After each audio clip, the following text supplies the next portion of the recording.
Dear student, আজকের বিষয় বর্গমূল 5 অঙ্কের সংখ্যার সহজ একটি পদ্ধতি আমি দেখাবো, যার মাধ্যমে বর্গমূল কিন্তু সহজে বের করতে পারবো।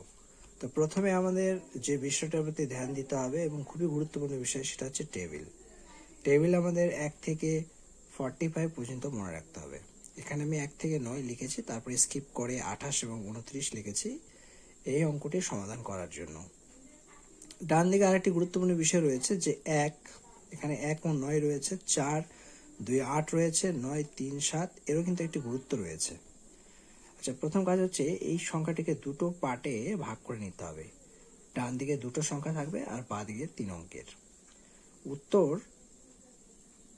3 অঙ্কের হবে।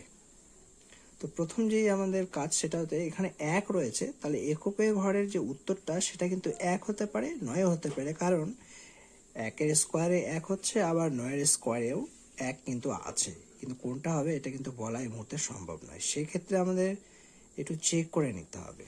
তো চেক করার আগে আমাদের প্রথমে দেখতে হবে যে 835 রয়েছে। এবার টেবিলে দেখব 28-এর স্কোয়ার হচ্ছে 784 আর 29-এর স্কোয়ার হচ্ছে 841।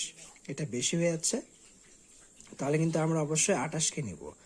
তাহলে আমার বাঁ দিকের উত্তর কিন্তু বেরিয়ে গেছে, অর্থাৎ দশক আর শতকের ঘরে, সেটা হচ্ছে 28। এখন আমার একটি ঘর বাকি আছে, একক। 1 কি 9, কোনটা হবে উত্তর? আচ্ছা, 784, তার সাথে আমাকে অ্যাড করে নিতে হবে এই নাম্বারটা 28। যোগ করে দেখব রেজাল্টটা কত আসে। যোগ করে দেখে নিই একবার।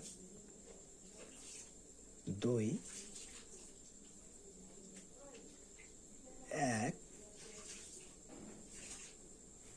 8 812।